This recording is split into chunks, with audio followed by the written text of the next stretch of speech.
Olá pessoal, tudo bem? Bem, no vídeo de hoje eu vou responder a algumas perguntas de vocês.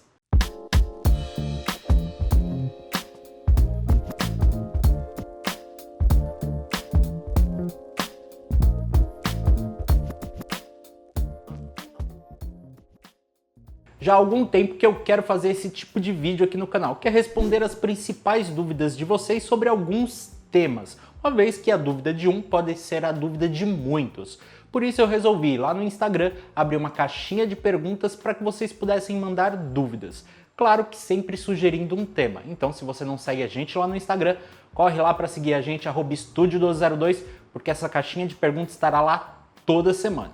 E as principais dúvidas dessa semana de vocês é sobre acabamentos. E a primeira pergunta que eu vou responder hoje é a do Vini de Paula. O que passar em uma bancada de teca para a cozinha? Quais resinas ou ceras tem disponíveis? Com relação ao acabamento, você fala de resinas ou ceras. Eu vou partir do princípio que você quer um toque natural da madeira na sua bancada. Por isso, o mais indicado seria o óleo mineral ou a cera de abelha. Esses dois produtos são muito fáceis de serem aplicados, mas exigem uma manutenção constante, aí de pelo menos 2 ou 3 meses. Então, eventualmente você vai precisar reaplicar esse produto e polir. A única cera que eu não indico para esse tipo de bancada são as ceras à base de carnaúba, porque elas vão ter um cheiro muito forte e é bem desagradável isso na sua cozinha. Um outro produto que pode ser muito utilizado é o óleo de coco. Sim, o óleo de coco, esse que a gente utiliza na culinária, ele pode ser sim utilizado também em bancadas. A aplicação dele você vai ter que fazer a cada 2 ou 3 meses também. Basta aplicar ele com uma pequena estopa ou com um pano sem fiapinhos. Deixa ele secar por pelo menos umas 2, 3, 4 horas, passa um pano seco e a sua bancada está como nova. E o Cleidson manda a seguinte pergunta. Olá Joel, minha dúvida é sobre laca. Consigo pigmentar a laca nitro branca com corantes?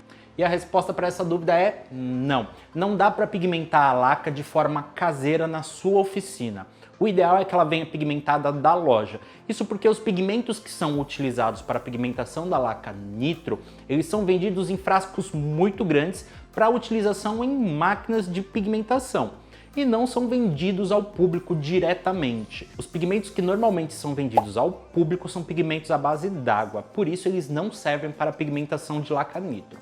Mas há uma solução, digamos assim, caseira que você pode utilizar. Você pode comprar quartinhos, um quarto de lata de cores primárias da laca nitro e aí fazer a mistura na sua oficina para chegar ali no tom que você quer. É uma solução caseira, mas que ela pode sim ser feita. Você vai lá, vai escolher um azul, um vermelho, um amarelo e aí você consegue criar algumas cores pigmentando a laca branca. Lembrando sempre que nesse caso é muito importante que todas as tintas sejam da mesma marca, para que você não tenha nenhuma reação química e acabe estragando ali o seu material que você vai utilizar para acabamento. O Pinus Madeira pergunta, como eu faço para deixar lisinho e brilhando um pinus pintado? Geralmente eu uso tinta látex. Bem, primeiro nós temos que entender que a tinta látex não é ideal para mobiliário. O ideal seria utilizar a tinta esmalte. Mas eu entendo que a tinta látex ela é sim acessível e ela pode sim ser utilizada mais de uma forma artesanal. Para isso, o ideal é fazer o lixamento sempre entre as demãos e ter um bom acabamento antes de iniciar a sua pintura. Isso para que todas as camadas você vá conseguindo um bom nivelamento entre as etapas. Agora, para conseguir um bom brilho, você pode encerar essa peça com uma cera de abelha depois dela ter sido pintada ou até mesmo aplicar um verniz acrílico. Lembrando que precisa ser verniz acrílico sobre a peça para que você tenha aí um maior brilho da sua peça. O Luciano faz uma pergunta aqui interessantíssima. Qual o erro que mais se comete em acabamento? Bem, eu posso listar aqui pelo menos 3 erros que são muito comuns. Todo mundo comete ou já cometeu na vida, eu já fiz isso várias vezes. De vez em quando eu ainda erro.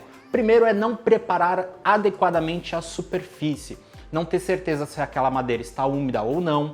Não ter certeza que o lixamento foi muito bem executado.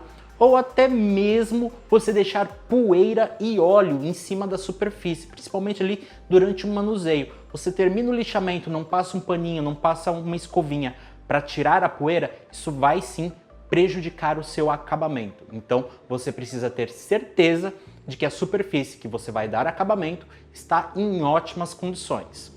O segundo erro é não seguir as recomendações do fabricante, principalmente no quesito tempo de secagem entre as demãos. Isso porque muitas vezes a gente acaba colocando uma demão, vai lá, encosta na peça, coloca outra demão, encosta na peça, tá sequinho, coloca outra demão. Não respeita o tempo de secagem da peça. Isso você vai acabar acumulando muitas camadas de tinta, elas não vão secar adequadamente e vão prejudicar muito o seu acabamento. E o terceiro, e não menos importante, que tem a ver ali com o primeiro, é não seguir o lixamento entre as demãos. Às vezes bate aquela preguicinha, você fala, não, vou dar a segunda demão sem precisar lixar nem nada.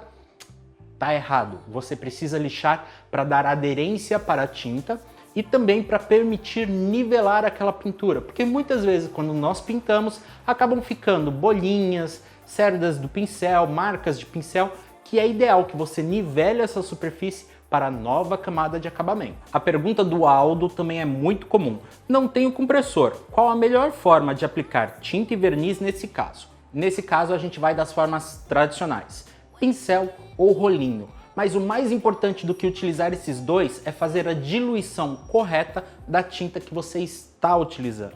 Sim, diluir corretamente essa tinta vai fazer com que essa aplicação fique mais fácil e que você tenha um melhor acabamento. Até mesmo no pincel, que todo mundo odeia pintar com pincel porque fica aquelas marcas e tudo mais, mas o pincel pode sim ser utilizado e ele utilizado com a diluição correta da tinta, você vai ter excelentes resultados. Para você que vai diluir a tinta, eu recomendo comprar um copo de catálise. Esse copinho aqui, ele é um copinho graduado que você encontra em casas de tinta, muito fácil de ser utilizado, você tem ali toda a graduação e é bem baratinho. Aliás, eu tenho vários aqui na oficina porque eu utilizo eles o tempo inteiro. E essa pergunta da Marina também é muito boa. Por que algumas peças que pinto com verniz grudam? Bem, isso é muito comum e alguns fatores podem levar a isso. O primeiro é a diluição correta do verniz que você está utilizando. Depois, aquele material que você está aplicando o verniz, ele está adequadamente seco, porque madeira úmida não vai deixar o verniz secar adequadamente. O outro motivo muito comum é não seguir o tempo de secagem entre as demãos. Você vai sobrepondo ali camadas de verniz e no final as camadas não secam adequadamente no tempo que você quer. Às vezes levam 30, 40, 60 dias para essa secagem acontecer, ou às vezes essa secagem não acontece. Você fica ali com um produto pastoso em cima do seu móvel. Um outro motivo que isso pode acontecer é a madeira que você está utilizando é muito resinosa, ou seja, ela contém muita resina. Para isso, é interessante você aplicar antes um fundo isolante. Esse tipo de produto aqui é bem fácil de encontrar e é bem barato e ele vai inibir a resina da madeira, facilitando a secagem desse verniz. Madeiras como, por exemplo, o IP, que é muito resinoso, é ideal passar o fundo isolante para só depois você vir com o acabamento. E essas foram algumas das perguntas que eu recebi lá no Instagram, então já segue lá, @estudio1202, que toda semana eu vou pôr uma caixinha de pergunta com o tema para a gente selecionar algumas perguntas e vir aqui responder em vídeo, que é muito mais dinâmico e muito mais gostoso. Espero que vocês tenham curtido, não esquece, deixa aquele joinha bacana, não está inscrito no canal, se inscreve aqui embaixo, nos vemos no próximo vídeo. Até mais!